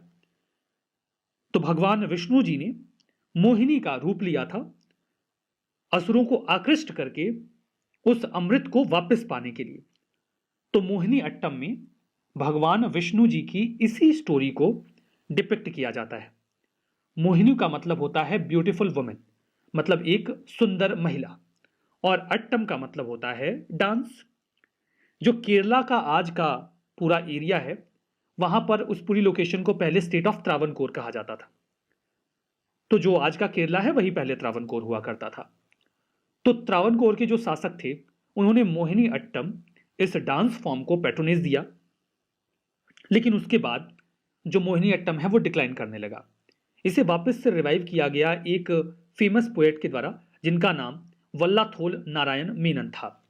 तो वल्लाथोल नारायण मेनन ने कल्याणी अम्मल के साथ मिलकर मोहिनी अट्टम को एक बार फिर से रिवाइव किया। मोहिनी अट्टम में देखिए आपको लास्य और तांडव दोनों ही फीचर्स मिलेंगे, लेकिन आपको लास्य का एस्पेक्ट डोमिनेंट मिलेगा, जो कि बहुत स्वाभाविक है। ये रटने वाली बात नहीं है। मोहिनी अट्टम मतलब एक सुंदर महिला के द्वारा किया जाने वाला डांस। अब एक सुंदर महिला गुस्से में डांस करे, यू कैन इमेजिन कि वो कैसा लगेगा। तो यहां पर जो लास्य है, जो फेमिनिन फीचर है, जो टेंडर फीचर है, वो ज्यादा डोमिनेंट होता है। इसमें कोई रटने वाली बात नहीं है, बहुत ही स्वाभाविक है। अगर आपको नाम का मतलब पता है तो आपको यह पता होगा कि लास्य एस्पेक्ट मोहिनी अट्टम में ज्यादा डोमिनेंट होता है। ये इसेंशियली एक सोलो डांस होता है और केवल महिलाओं के द्वारा ही परफॉर्म किया जाता है। अगर मोहिनी अट्टम में मोहिनी का मतलब ही सुंदर महिला है, सुंदर युवती है, तो अब एक पुरुष तो सुंदर युवती बनकर डांस करेगा नहीं। तो इसेंशियली सोलो डांस है। एक ही महिला इसे डांस परफॉर्म करती है, इस डांस को, और केवल महिलाएं ही परफॉर्म करती हैं। यहां पर आपको भरतनाट्यम और कथकली दोनों के ही जो फीचर्स हैं वो इंक्लूडेड मिलेंगे मोहिनी अट्टम में। ठीक है, तो आप ऐसे याद रख सकते हैं कि कोई एक सुंदर महिला है जिसे भरतनाट्यम और कथकली दोनों ही पसंद है, और उस सुंदर महिला का नाम मोहिनी है। तो मोहिनी अट्टम डांस में भरतनाट्यम और कथकली दोनों के ही फीचर्स होते हैं। यूजुअली जो डांस की थीम होती है वो श्रृंगार या लव होती है। जैसे कि हमने देखा कि भगवान विष्णु जी ने जो एक फेमिनिन डांस किया था मोहिनी का रूप लेकर, उसी को यहाँ पे यूजुअली नरेट किया जाता है। व्हाइट या व्हाइट ऑफ साड़ी का इस्तेमाल किया जाता है। प्रिंसिपल कलर यही होता है, जैसा कि आप इमेज में भी देख सकते हैं, सफेद रंग का इस्तेमाल पार्टिकुलरली किया गया है। पैर का काफी फ्रिक्वेंट यूज किया जाता है। यहां पर जो डांसर होती हैं वो अपने घुटनों को बेंड करती हैं। रिदमिक सिलेबल्स जो भी बजाए जा रहे होते हैं, जो वर्ड्स सॉन्ग में होते हैं, उसी की तर्ज पर वो अपने घुटनों को मोड़ती हैं। इस डांस फॉर्म में जो डांसर के पैर होते हैं उन्हें ड्रम के रिदम पर मूव करना होता है। तो थोड़ा कॉम्प्लेक्स होता है मोहिनी अट्टम। अगर कोई सीखे तो बहुत अच्छी तरीके से परफॉर्म कर सकता है। ठीक है, कुछ जो म्यूजिक इंक्लूड किए जाते हैं, वोकल म्यूजिक होता है जिसे छोलू कहा जाता है, जिसमें खुद ही मतलब जो नरेट कर रहे होते हैं, जो म्यूजिक को नरेट कर रहे होते हैं, वो उसे गाते हैं। वीणा, फ्लूट, मदलम और इडक्का का इसमें इस्तेमाल करते हैं। देखिए, वीणा और फ्लूट आप जानते हैं क्या होता है। यहां पर ये देखिए मदलम है और ये इडक्का है। इडक्का दिखता डमरू जैसा है, बट इसे डमरू की तरह डमडम नहीं बजाते हैं, इसको पीट कर बजाया जाता है, मतलब एक बीटिंग इंस्ट्रूमेंट है। ठीक है, तो ये आपने इंस्ट्रूमेंट समझ लिए। चूंकि वीणा और फ्लूट आप पहले भी देख चुके हैं और वैसे भी आपको वीणा और फ्लूट तो पता ही होता है। मदलम और इडक्का मुझे लगा कि आपने नहीं देखा होगा, तो मदलम ऐसा होता है और इडक्का ऐसा होता है। तो आप इसे इमेज में देख लीजिए ताकि ये पिक्चराइज हो जाए। इसका इस्तेमाल मोहिनीअट्टम में किया जाता है। कॉस्ट्यूम्स में व्हाइट या क्रीम कलर की साड़ी का इस्तेमाल किया जाता है। गोल्ड बॉर्डर होता है इसमें कॉस्ट्यूम में, और कई सारी प्लेट्स तैयार की जाती हैं। गोल्ड ऑर्नामेंट्स का यूजुअली इसमें इस्तेमाल करते हैं in the form of jewellery. Mohiniyattam को स्प्रेड करने वाले लोगों का नाम लें तो टी चिन्नामू अम्मा, कलामंडलम सुगंधी, सुनंदा नैयर, माधुरी अम्मा, जयप्रभा मेनन, ये कुछ महत्वपूर्ण नाम हैं जिन्होंने मोहिनीअट्टम को पॉपुलराइज किया। तो ये सारी बातें मोहिनीअट्टम के बारे में। अब बात करते हैं ओडिसी के बारे में। ओडिसी बिलोंग करता है उड़ीसा से, ये मुझे पता है एंड आई होप कि आपको भी पता होगा। Odissi dance love and passion को पोर्ट्रे करता है, उड़ीसा से बिलोंग करता है। नाट्य शास्त्र में एक डांस का जिक्र है, ओड्रा नृत्य। तो ओड्रा नृत्य जो नाट्य शास्त्र में मेंशन किया गया है वही ओडिसी डांस है। कंधरिया उदयगिरी केव्स में ओडिसी डांस के कुछ अर्लीस्ट एग्जाम्पल्स मिलते हैं। इसे जो जैन राजा खारवेल थे उन्होंने पैट्रोनाइज किया था। प्राइमरली इन्हें महारीज के द्वारा परफॉर्म किया जाता था। महारीज देवदासीज को ही कहा जाता था जो मंदिरों में डांस परफॉर्म किया करती थी। कविचंद कालीचरण पटनायक, इन्होंने आजादी के बाद ओडिसी डांस को रिवाइव किया। बाद में चार्ल्स फेब्री और इंद्रानी रहमान ने इसे इंटरनेशनल लेवल तक रिकॉग्निशन दिलवाया। मुद्रास और पोस्चर्स पर अगर आप बात करें तो ये लगभग भरतनाट्यम जैसे ही होते हैं। काफी ज्यादा सिमिलैरिटी आपको ओडिसी और भरतनाट्यम में देखने को मिलेगी। ओडिसी जो है वो लव और पैशन का डांस है। इसमें देखिए 3 स्कूल्स हैं पॉपुलरली। एक है महारी, ये बहुत पहले का है जब टेम्पल गर्ल्स देवदासी से परफॉर्म किया करती थी। दूसरा है नर्तकी, उसमें जो परफॉर्मर्स होते थे वो रॉयल कोर्ट में जाके परफॉर्मेंस दिया करते थे ओडिसी का। और तीसरा है गोतीपुआ। गोतीपुआ एक्चुअली में बॉयज होते थे जो गर्ल्स के कॉस्ट्यूम में ओडिसी परफॉर्म किया करते थे। तो अगर आपसे ये भी पूछ लिया जाए कि गोतीपुआ का मतलब क्या था ओडिसी डांस के रेफरेंस में, यू मस्ट नो कि वो बॉयज जो वुमेन की तरह ड्रेस्ड होकर ओडिसी परफॉर्म किया करते थे उन्हें गोतीपुआ कहा जाता था। यहां पर देखिए 2 फीचर्स हैं इस डांस के, एक है त्रिभंगी और दूसरा है चौका। त्रिभंगी देखिए क्या होता है। त्रिभंगी जो पोस्चर होता है इस इमेज में देखिए, ये जो लेडी हैं इनका जो पोस्चर आपको दिखाई पड़ रहा है दैट इज त्रिभंगी, जहां पर बॉडी जो है वो 3 हिस्सों में टूटती है। एक हिस्सा यहां पर आपको ब्रेक दिखेगा, दूसरा हिस्सा आपको यहां पर ब्रेक दिखेगा और तीसरा हिस्सा यहां गर्दन के पास ब्रेक दिखेगा। भगवान श्री कृष्ण जब बांसुरी बजाते हैं तो वो त्रिभंगी पोजीशन में खड़े होते हैं, मतलब शरीर को 3 हिस्सों पर ब्रेक किया जाता है, टिल्ट किया जाता है। तो ये तो त्रिभंगी पोजीशन है। जो इंडिपेंडेंट मूवमेंट होता है वो हेड, चेस्ट और पेल्विस के पास होता है। ये एक मेन फीचर है ओडिसी डांस का। आपसे पूछ लिया जाए त्रिभंगी पोजीशन किस डांस फॉर्म से जुड़ा हुआ है, यू मस्ट नो ओडिसी। दूसरा यहां पर जो एक बेसिक फीचर है दैट इज चौका। चौका का मतलब होता है कि जो डांसर होती हैं वो अपने शरीर को इस तरीके से बेंड करती हैं कि वो एक चौकोर आकृति बनाने का प्रयास करती हैं। चौका पोजीशन को आप यहां पर देख सकते हैं। वैसे इस इमेज में भी त्रिभंगी पोजीशन को दिखाया गया है। देखिए यहां पर एक बेंड यहां दिख रहा है, दूसरा बेंड यहां है और तीसरा यहां है। ठीक है, 3 अपोजिट बेंड्स आपको देखने को मिलते हैं और चौका इस इमेज में दिखाया गया है। तो चौका और त्रिभंगी ये दोनों ही पोजीशंस जो हैं वो ओडिसी डांस से जुड़े हुए हैं, you must know. Odissi dance के कुछ बहुत ही बेसिक एलिमेंट्स हैं जिसमें पहला है मंगल चरण। मंगल चरण ये देखिए ओपनिंग होती है डांस फॉर्म की, जहां पर डांस धीमे, जो डांसर होते हैं वो धीमे धीमे स्टेज के ऊपर एंटर करते हैं। उनके हाथों में फूल होता है, वो धरती को यानी कि मदर अर्थ को प्रे करते हैं और वो फूल उन्हें सौंप देते हैं। उसके बाद अपना डांस स्टार्ट करते हैं। इस पूरे प्रोसेस को मंगल चरण कहा जाता है। दूसरा होता है बाटू, या आप इसे बाटू नृत्य कह सकते हैं। जो बाटू नृत्यम होता है, यहां पर ओडिसी का जो बेसिक डांस होता है, बेसिक नृत्य होता है, उसे परफॉर्म किया जाता है। यहां पर मस्कुलिन और फेमिनिन दोनों ही फीचर को डांसर एक साथ पोर्ट्रे करने की कोशिश करता है। चौका और त्रिभंगा पोजीशन या चौक और त्रिभंगा पोजीशन जिसकी हम बात कर रहे थे वो दोनों बाटू नृत्य का ही पार्ट है। तीसरा स्टेज होता है पल्लवी। पल्लवी यहाँ पर फ्लावरिंग और ऑर्नामेंटेशन दिखाया जाता है म्यूजिक का, और मूवमेंट्स डांस के परफॉर्म किए जाते हैं। और चौथा जो स्टेज होता है दैट इज थारिझम। थारिझम जो होता है ये प्योर नृत्य होता है। ये भरतनाट्यम के थिल्लाना या फिर कथक के तराना जैसा है, जो कि डांस फॉर्म को कंक्लूड कर देता है। तो ये तो ओडिसी के एलिमेंट्स हैं। अब यहां पर देखिए जो डांस होता है ये दो तरीके से परफॉर्म किया जाता है, दो तरीके का डिपिक्शन होता है। एक डिपिक्शन होता है मोक्षा का, जहां पर जॉयस मूवमेंट होते हैं, डांसर बहुत इस तरीके से दिखाता है कि बहुत खुशी में वो डांस कर रहा है। और दूसरा होता है जिसे त्रिखंड मजुरा कहा जाता है। जो त्रिखंड मजुरा होता है ये डांस को कंक्लूड करने का, यहां पर देखिए दोनों तरीके कंक्लूजन के हैं, डांस को खत्म करने के दो तरीके हैं, एक तो मोक्षा और दूसरा त्रिखंड मजुरा। तो मोक्षा बिल्कुल सिंपल है, वो बहुत जॉयस मूवमेंट करते हैं, उसके बाद डांस खत्म हो जाता है। और त्रिखंड मजुरा मतलब वो इस तरीके से अपने बॉडी पार्ट को बेंड करके ऑडियंस को ये इंडिकेट कर देते हैं कि अब वो स्टेज छोड़ने वाले हैं। ओडिसी की बात करें तो इसमें लास्य और तांडव दोनों ही एलिमेंट्स आपको दिखेंगे। नाट्य यहां पर डांसिंग और एक्टिंग के साथ कंबाइंड करके परफॉर्म किया जाता है। ज्योमेट्रिकल शेप्स बनाए जाते हैं डांस के दौरान, जैसे कि हमने देखा त्रिखंडा और चौक या चौका। ये जो पोस्चर्स तैयार किए जा रहे हैं ओडिसी डांस में, these are kind of geometrical shape.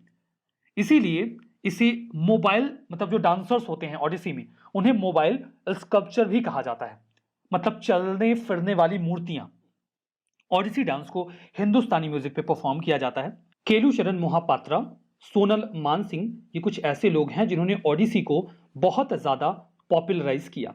ठीक है, अब हम बात करेंगे आठवें और आखिरी क्लासिकल डांस के बारे में, that is सत्तरिया।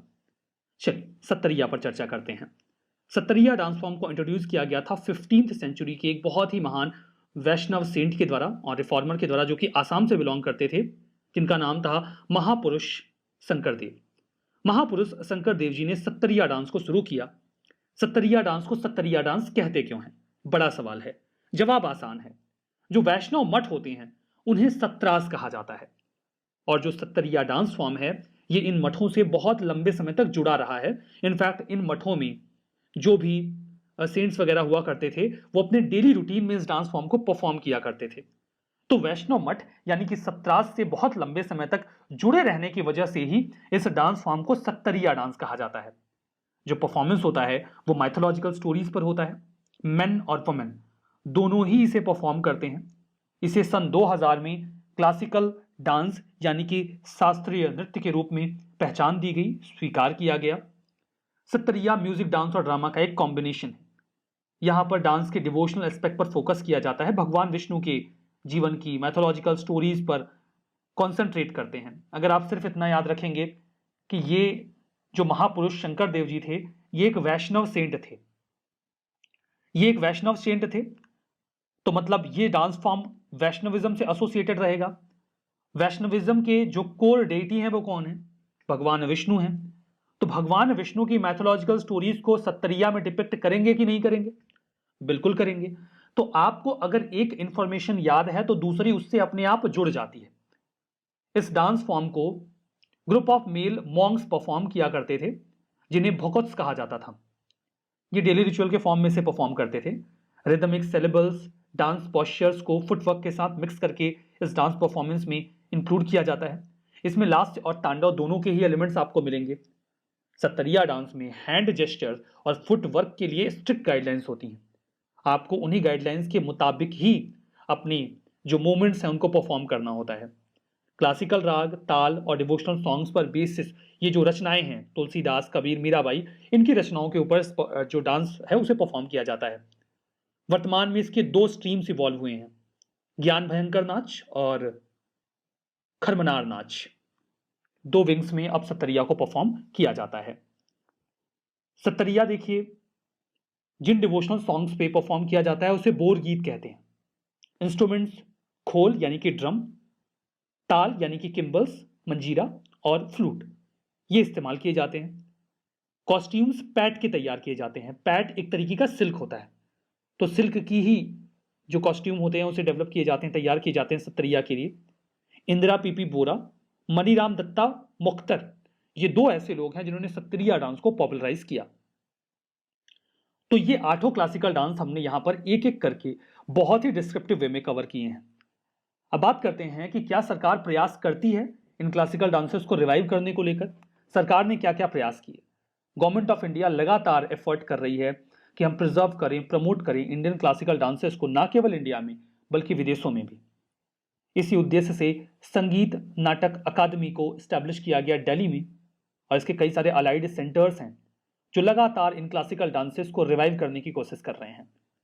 Grand classical dance festivals होते हैं हर साल कई सारे टेम्पल्स पर, खजुराहो, कोणार्क, धौली कलिंगा, कालिदास, मुक्तेश्वर, सूर्या, एलोरा, निशा गांधी, इन सभी जगहों पर जो क्लासिकल डांसेस हैं उन्हें डिस्प्ले किया जाता है ताकि लोग इन डांसेस के बारे में जानें, इन्हें सीखें, इन्हें रिप्रेजेंट करें। ये जो डांस क्लासिकल डांस हैं इसके लिए कई म्यूजिक एंड डांस यूनिवर्सिटीज को भी स्टैब्लिश किया गया, जैसे इंदिरा कला संगीत विश्वविद्यालय खैरगढ़, राजा मानसिंह तोमर यूनिवर्सिटी ग्वालियर। इन सब जगहों पर यूनिवर्सिटीज जो स्टैब्लिश की गई हैं ये इन क्लासिकल डांसेस को और आगे लेकर जा रही हैं। कई सारे इंस्टीट्यूशंस भी हैं जो इन्हें प्रिजर्व रिवाइव करने को लेकर काम कर रहे हैं, लाइक अखिल भारतीय गंधर्व महाविद्यालय मंडल, प्रयाग संगीत समिति। तो ये सभी जो इंस्टीट्यूशंस हैं वो लगातार क्लासिकल डांसेस को रिवाइव करने की कोशिश कर रहे हैं। तो ये भी आपने समझ लिया।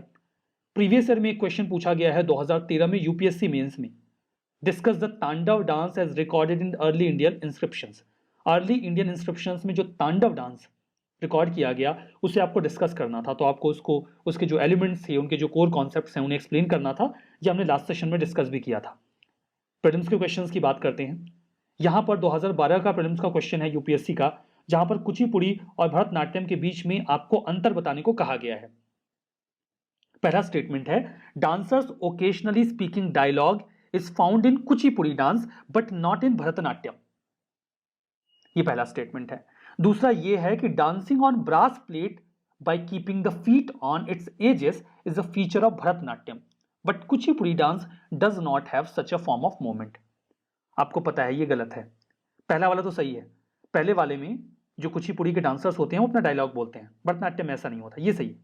लेकिन दूसरा वाला गलत है, क्योंकि ब्रास प्लेट पर जो डांस होता है that is part of Kuchipudi not of Bharatanatyam, तो दूसरा गलत है। सही जवाब क्या निकलेगा? ए, वन ओनली। अब देखिए प्रीवियस ईयर क्वेश्चन सॉल्व क्यों करते हैं। अब आपने सॉल्व कर लिया, आपको बहुत मजा आ गया, क्योंकि अगली बार यूपीएससी यही आपसे पूछेगी एग्जाम में। ऐसा नहीं होता, क्वेश्चंस यूपीएससी में रिपीट नहीं होते, लेकिन आपको आइडिया लग जाता है क्वेश्चन सेट कैसे होते हैं। अगर आप इस क्वेश्चन को सही तरीके से एनालाइज करेंगे you will have an idea कि आर्ट एंड कल्चर में आखिर एग्जामिनर क्वेश्चन सेट कैसे कर रहा है। एग्जामिनर ने ये जो क्वेश्चन सेट किया है ना, अगर आप जरा सा ध्यान देंगे, ये क्वेश्चन कुचिपुड़ी पर सेट किया गया है, भरतनाट्यम पर नहीं। दोनों स्टेटमेंट कुचिपुड़ी से जुड़े हुए हैं। लाइक कुचिपुड़ी में डायलॉग्स बोले जाते हैं, ओकेशनल डायलॉग्स बोले जाते हैं, ये कुचिपुड़ी का फीचर है। ब्रास प्लेट पर डांस किया जाता है, ये कुचिपुड़ी का फीचर है। मतलब एग्जामिनर ने कुचिपुड़ी डांस को उठाया, उसके फीचर्स लिए और उन्हें उसके बाद भरतनाट्यम के फीचर्स के साथ मिक्स कर दिया ताकि आप कंफ्यूज हो जाए। जो ओरिजिनल कंटेंट है क्वेश्चन का वो कुचिपुड़ी का है, लेकिन कंपैरिजन ड्रॉ किया गया है भरतनाट्यम के साथ। मतलब जब वो इस तरीके के क्वेश्चंस बनाते हैं तो एलिमेंट्स को मिक्स कर देते हैं।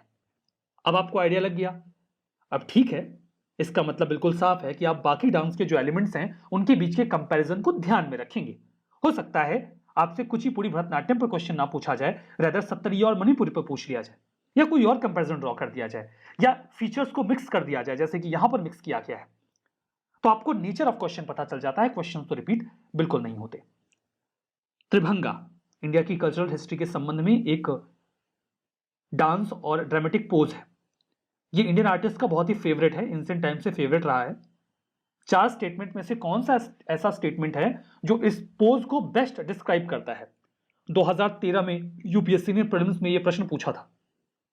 एक पैर झुका हुआ होता है, बॉडी जो स्लाइटली होती है वो अपोजिट कर्व में होती है, कमर के पास और नेक के पास। यह है इसका एक्सप्लेनेशन। या दूसरा, facial expression, hand gesture, makeup, ये सब सर्टेन एपिक या हिस्टोरिकल कैरेक्टर को डिपिक्ट करते हैं, ये त्रिभंगा है। बॉडी, फेस, हैंड्स का मूवमेंट, एक स्टोरी में खुद को डिपिक्ट करने के लिए इस्तेमाल किया जाता है। क्या ये त्रिभंगा का मतलब है? थोड़ी सी स्माइल और स्लाइटली कर्व्ड वेस्ट और कुछ हैंड जेस्चर्स, ये त्रिभंगा को डिपिक्ट करते हैं। हमें पता है ये तीनों नहीं है। हमने जो त्रिभंगा की एक्सप्लेनेशन पढ़ी है और जो हमने इमेज देखी है, आपको पता है सही जवाब ए है। So that is the correct answer. यहां पर नेक्स्ट क्वेश्चन है, सत्तरिया डांस के संबंध में आपको स्टेटमेंट्स बतानी है। 2014 में पूछा गया था। सत्तरिया म्यूजिक, डांस और ड्रामा का कॉम्बिनेशन है। ये आसाम में जो वैष्णवाइट्स हैं उनके ट्रेडिशन से जुड़ा हुआ है। और तीसरा, इसमें जो क्लासिकल राग और ताल हैं डिवोशनल सॉन्ग के, जो तुलसीदास, कबीर और मीराबाई ने कंपोज किए हैं, उस पर बेस्ड ये परफॉर्मेंस होता है। ये तीन के तीनों ही स्टेटमेंट सही है। तो यहां पर हमने क्लासिकल डांस का ये पूरा चैप्टर बहुत ही डिटेल्ड वे में कवर किया है। हमने प्रीवियस ईयर जो प्रीलिम्स और मेंस के क्वेश्चंस हैं उनको भी कवर कर लिया है। तो होपफुली ये सेशन आपके लिए बेनिफिशियल रहा होगा और क्लासिकल डांसेस पर आपकी पकड़ अब अच्छी हो गई होगी। तो चलिए आज के इस सेशन में यहीं पे रुकते हैं। Thank you very much.